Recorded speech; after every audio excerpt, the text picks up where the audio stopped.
नमस्कार, ये आकाशवाणी पटना है। अब दिव्य से प्रादेशिक समाचार सुनिए। पहले मुख्य समाचार। प्रदेश में कई क्षेत्रों में भारी बारिश के कारण आम जनजीवन अस्त व्यस्त। मौसम विभाग ने अगले 24 घंटों के दौरान भारी बारिश को लेकर येलो अलर्ट जारी किया। गंडक, कोसी, बागमती, कमला बलान सहित विभिन्न नदियों के जलस्तर में बढ़ोतरी के चलते निचले इलाकों में बाढ़ का पानी फैला। पूर्णिया के रुपौली विधानसभा उपचुनाव को लेकर एनडीए और महागठबंधन के दलों ने ताकत झोंकी।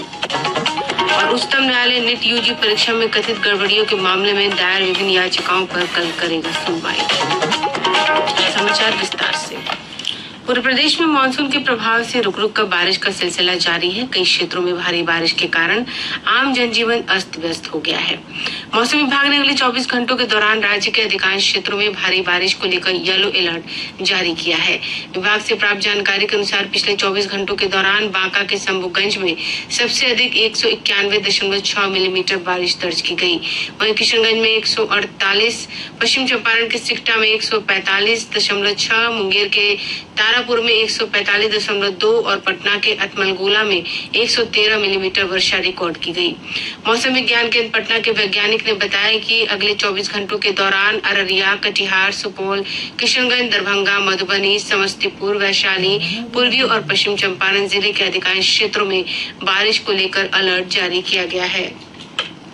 अगले 24 घंटों के दौरान पश्चिम चंपारण तथा पूर्वी चंपारण में एक या दो स्थानों पर अति भारी वर्षा होने का पूर्वानुमान है, जबकि राज्य के उत्तर पश्चिम, उत्तर मध्य, उत्तर पूर्व और दक्षिण पूर्व के अनेक स्थानों पर हल्की से मध्यम और भारी वर्षा का संभावना व्यक्त किया गया है, जबकि दक्षिण पश्चिम और दक्षिण मध्य के कुछ स्थानों पर हल्की से मध्यम स्तर की वर्षा का पूर्वानुमान है। पूरे राज्य में अगले 2 दिनों तक दिन के तापमान में कोई विशेष परिवर्तन का अनुमान नहीं है। आपदा प्रबंधन विभाग ने राज्य के अधिकांश हिस्सों में बारिश के दौरान वज्रपात को लेकर चेतावनी जारी की है। विभाग ने लोगों से मेघ गर्जन और बारिश के दौरान घरों से बाहर नहीं निकलने की अपील की है। वहीं लोगों से बारिश के दौरान खेतों में काम नहीं करने और पेड़ के नीचे शरण नहीं लेने को कहा है। इधर आज बारिश के दौरान प्रदेश में अलग अलग घटनाओं में 3 लोगों की मृत्यु हो गई, वहीं 7 लोग झुलस गए। कैमूर से हमारे संवाददाता ने बताया कि नुआव और बेलाव थाना क्षेत्र में वज्रपात की चपेट में आकर 2 लोगों की मृत्यु हो गई। रोहतास के नटवाड़ थाना क्षेत्र में वज्रपात की चपेट में आकर एक महिला की मृत्यु हो गई, जबकि 7 लोग झुलस गए। राज्य में हो रही लगातार बारिश से विभिन्न नदियों के जलस्तर में वृद्धि जारी है। गंगा, सोन, गंडक, बागमती, अधवारा समूह, कमला बलान और कोसी सहित अन्य नदियों में उफान से निचले इलाकों में बाढ़ की स्थिति उत्पन्न हो गई है। बेतिया से हमारे संवाददाता ने बताया कि वाल्मीकि नगर गंडक बराज से पानी छोड़े जाने से कई इलाकों में बाढ़ का खतरा बढ़ गया है। वाल्मीकि नगर टाइगर रिजर्व में भी गंडक नदी का पानी तेजी से फैल रहा है। जिले में गंडक नदी का जलस्तर तेजी से बढ़ रहा है। बाढ़ की आशंका को देखते हुए स्थानीय प्रशासन ने संबंधित विभागों को अलर्ट मोड में रहने का निर्देश दिया है। बगहा के बैरागी और सोनबरसा पंचायत में भी बाढ़ का पानी प्रवेश कर गया है। वाल्मीकि नगर गंडक बैराज के सुपरिटेंडेंट इंजीनियर नवल किशोर भारती ने बताया कि अचानक जल स्तर बढ़ने से गंडक बैराज से 4,28,000 क्यूसेक पानी छोड़ा गया है। उन्होंने बताया कि पानी के दबाव को नियंत्रण करने के लिए बैराज के सभी 36 फाटक खोल दिए गए हैं। प्रशासन ने बगहा अनुमंडल के 4 जोन में बांटकर जल संसाधन विभाग के अभियंताओं की नियुक्ति की है। इसके अलावा निचले इलाके में रहने वाले लोगों से सतर्कता बरतने की अपील की गई है, ताकि किसी भी आपातकालीन स्थिति में जान माल की क्षति को रोका जा सके। आकाशवाणी समाचार के लिए बेतिया से आशीष कुमार। सीतामढ़ी से हमारे संवाददाता ने बताया कि बागमती, लखनदेई और नदियों का जलस्तर तेजी से बढ़ा है। सीतामढ़ी जिले समेत नेपाल के जलग्रहण क्षेत्र में हो रही बारिश से बागमती और अधवारा समूह की नदियां फिर से उफान पर है। बागमती नदी जिले में 4 स्थान सोनाखान, दुब्बाधार, चंदौली और कटौधा में खतरे के निशान से ऊपर बह रही है। वहीं लाल बकैया नदी बेरगनिया के बोहाबाड़ी के पास पूरे उफान पर है। निचले इलाकों में जल भराव होने से बाढ़ की आशंका बनती जा रही है। जिला प्रशासन विभागीय अभियंताओं को नदी तटबंध पर सतत निगरानी करने और तटबंध सुरक्षित रखने के लिए हर संभव कदम उठाने का निर्देश दिया है। आकाशवाणी समाचार के लिए सीतामढ़ी से राजेश कुमार। इधर मधुबनी में मधेपुर प्रखंड और आसपास के क्षेत्रों में कोसी नदी के जलस्तर में बढ़ोतरी के कारण कई निचले इलाकों में बाढ़ का पानी फैल गया है। लोगों को सुरक्षित स्थानों पर पलायन करना पड़ा है। पड़ोसी देश नेपाल के तराई क्षेत्रों में कुछ दिनों से लगातार हो रही बारिश के बाद से कोसी नदी का जलस्तर तेजी से बढ़ने लगा है। जलस्तर में वृद्धि से मधुबनी के मधेपुर प्रखंड क्षेत्र के कोसी दियारा इलाके के बसी पट्टी, गढ़गांव, भरगामा, द्वारक पंचायत के लगभग 25 से 30 हजार लोगों की परेशानी बढ़ गई है। मधेपुर प्रखंड के गढ़गांव पंचायत एवं बकुआ पंचायत के मुखिया ने बताया कि रविवार सुबह से ही कोसी नदी के जलस्तर में लगातार वृद्धि हो रही है। पश्चिमी कोसी तटबंध पर जल संसाधन विभाग के इंजीनियरों ने चौकसी बढ़ा दी है। मधेपुर के अंचलाधिकारी नीतीश कुमार ने बताया कि बाढ़ ग्रस्त क्षेत्रों में प्रशासन पूरी तरह अलर्ट है। श्री कुमार ने बताया कि निजी और सरकारी नाव से लोगों को सुरक्षित स्थानों पर पहुंचाया जा रहा है। आकाशवाणी समाचार के लिए मधुबनी से आकिल हुसैन। कैमूर जिले में कर्मनाशा और दुर्गावती नदियों के जलस्तर में तेजी से बढ़ोतरी हुई है। दोनों नदियों के जलग्रहण क्षेत्रों में लगातार बारिश हो रही है।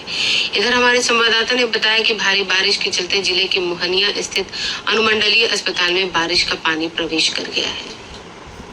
कैमूर जिले में भारी बारिश से करमनाशा और दुर्गावती नदी में उफान पर है। बारिश से जिले के कई निचले इलाकों में पानी फैल गया है। इधर प्रशासन की ओर से नदी बांधों पर सुरक्षा बढ़ा दी गई है। भारी बारिश के चलते मोहनिया अनुमंडल अस्पताल में भी बारिश का पानी घुस गया है। भीषण जल जमाव से चिकित्सकों, मरीजों और उनके परिजनों को काफी परेशानी हो रही है। अस्पताल के उपाधीक्षक डॉक्टर बदरुद्दीन अंसारी ने बताया कि बारिश खत्म होने पर पानी की निकासी की जाएगी। इधर बारिश के दौरान वज्रपात से 2 युवकों की मौत हो गई है। आकाशवाणी समाचार के लिए कैमूर से श्रीकांत पांडे। रोहतास जिले में भारी बारिश के चलते नौहट्टा प्रखंड के महादेव खो मंदिर स्थित झरने से बड़े पैमाने पर जल प्रवाह हो रहा है। सर्वोच्च न्यायालय में कल नीट यूजी से संबंधित कई याचिकाओं पर सुनवाई होगी। इनमें नए सिरे से परीक्षा कराने की मांग की याचिकाएं शामिल हैं। शीर्ष अदालत की वेबसाइट पर अपलोड की गई वाद सूची के अनुसार मुख्य न्यायाधीश DY चंद्रचूड़, न्यायमूर्ति JB पारदीवाला और न्यायमूर्ति मनोज मिश्रा की पीठ मामले की सुनवाई करेगी। शेष समाचार एक अंतराल के बाद।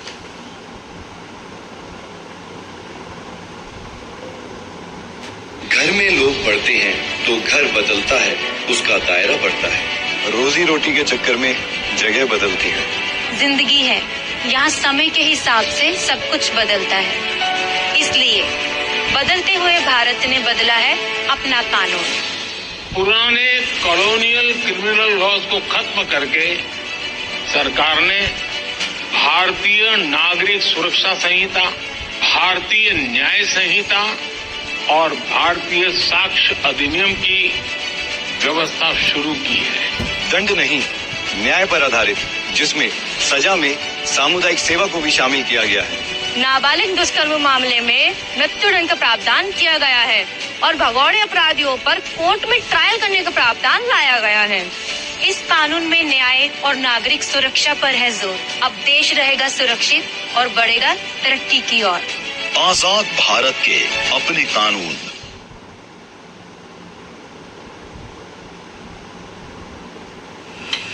प्रादेशिक समाचार आप आकाशवाणी पटना से सुन रहे हैं। ताजा समाचारों के लिए आप हमारे एक्स हैंडल AIR_News_ पर जा सकते हैं। पूर्णिया जिले की रुपौली विधानसभा उपचुनाव को लेकर चुनाव प्रचार में एनडीए और महागठबंधन के नेताओं ने पूरी ताकत झोंक दी है।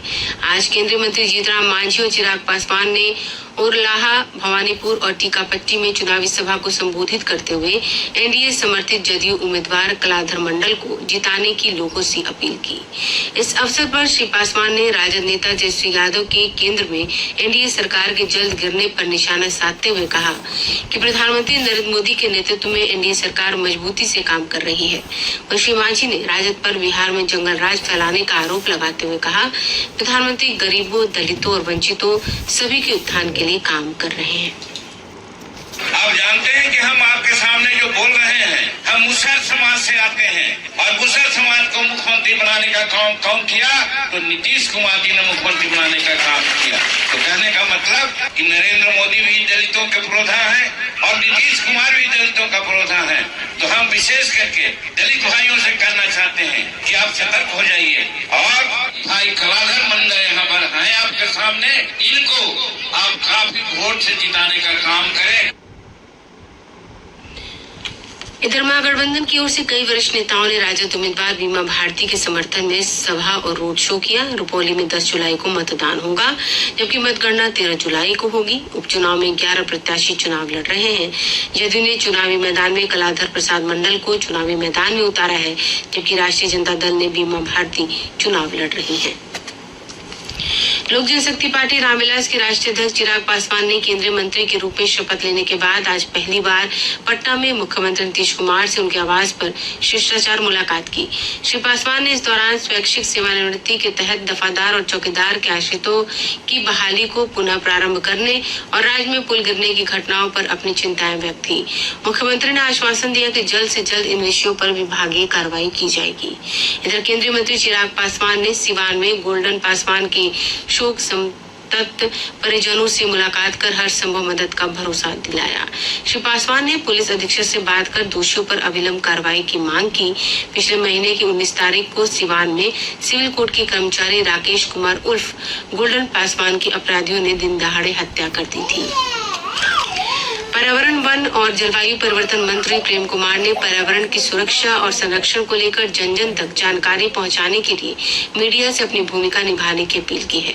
पटना में आयोजित एक दैनिक समाचार पत्र के स्थापना दिवस समारोह को संबोधित करते हुए श्री कुमार ने कहा कि जिस प्रकार जलवायु परिवर्तन का प्रकोप राज्य के लोग झेल रहे हैं, उससे निपटने के लिए सभी को प्रयास करने की जरूरत है। वहीं नगर विकास और आवास मंत्री नितिन नवीन ने अपने संबोधन में कहा, सरकार के सही कामकाज और इसे सही दिशा देने के लिए अखबारों की भूमिका महत्वपूर्ण है। इस अवसर पर सूचना और जनसंपर्क विभाग के मंत्री महेश्वर हजारी ने कहा कि मीडिया की स्वतंत्रता और निष्पक्षता से समाज सशक्त होता है। उन्होंने कहा, बिहार में मीडिया पूरी तरह मौजूद है। समारोह को पूर्व सांसद सुनील कुमार सिंह, पत्र सूचना कार्यालय के अपर महानिदेशक SK मालवीय सहित कई गणमान्य लोगों ने संबोधित किया। नवादा के सांसद विवेक ठाकुर ने कहा कि शेखपुरा से होकर गुजरने वाली रेल लाइन के निर्माण कार्य में तेजी आएगी। शेखपुरा में आज संवाददाताओं से बातचीत में श्री ठाकुर ने कहा, भूमि अधिग्रहण को लेकर दूसरे फेज के तहत जल्द ही मुआवजा का वितरण किया जाएगा। इसके लिए रेलवे ने राशि का आवंटन कर दिया है।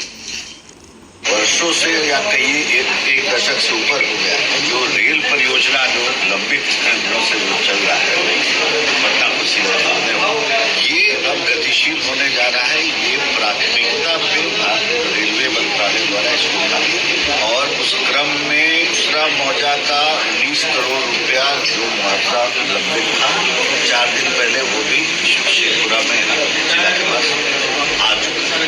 अब जो उसमें आते हैं जिसको मिलना है, आपके माध्यम से हम सबको सूचित करते हैं। दूसरा मुआवजा आ गया, उससे संबंधित जो कागजी कार्रवाई है, सभी लोग जो मुआवजा के अधीन आते हैं तो लोग अपना जाए और कागजी कार्रवाई आरम्भ करें। राशि आ चुका शेखपुरा में, सेकेंड फेज आ चुका।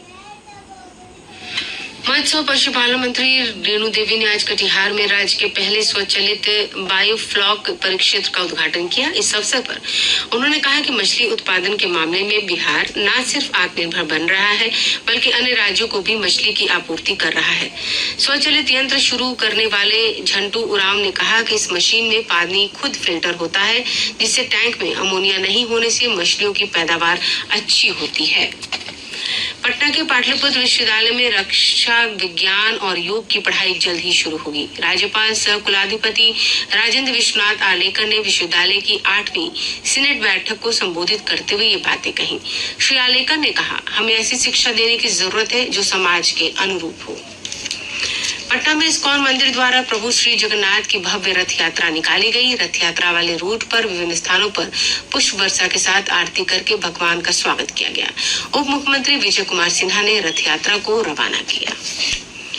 मिथिलांचल के प्रसिद्ध सौराठ सभा की आज मधुबनी जिले में शुरुआत हुई। यह 12 जुलाई तक चलेगी। सौराठ विकास समिति के अध्यक्ष कृष्णकांत झा गुड्डू ने दीप प्रज्वलित कर इसकी शुरुआत की। और अब अंत में मुख्य समाचार एक बार फिर। प्रदेश में कई क्षेत्रों में भारी बारिश के कारण आम जनजीवन अस्त व्यस्त। मौसम विभाग ने अगले 24 घंटों के दौरान भारी बारिश को लेकर येलो अलर्ट जारी किया। गंडक, कोसी, बागमती, कमला बलान सहित विभिन्न नदियों के जलस्तर में बढ़ोतरी के चलते निचले इलाकों में बाढ़ का पानी फैला है। पूर्णिया के रुपौली विधानसभा उपचुनाव को लेकर एनडीए और महागठबंधन के दलों ने ताकत झोंकी और उच्चतम न्यायालय नीट यूजी परीक्षा में कथित गड़बड़ियों के मामले में दायर विभिन्न याचिकाओं पर कल सुनवाई करेगा। इसके साथ ही आकाशवाणी पटना से प्रसारित प्रादेशिक समाचार का ये अंक समाप्त।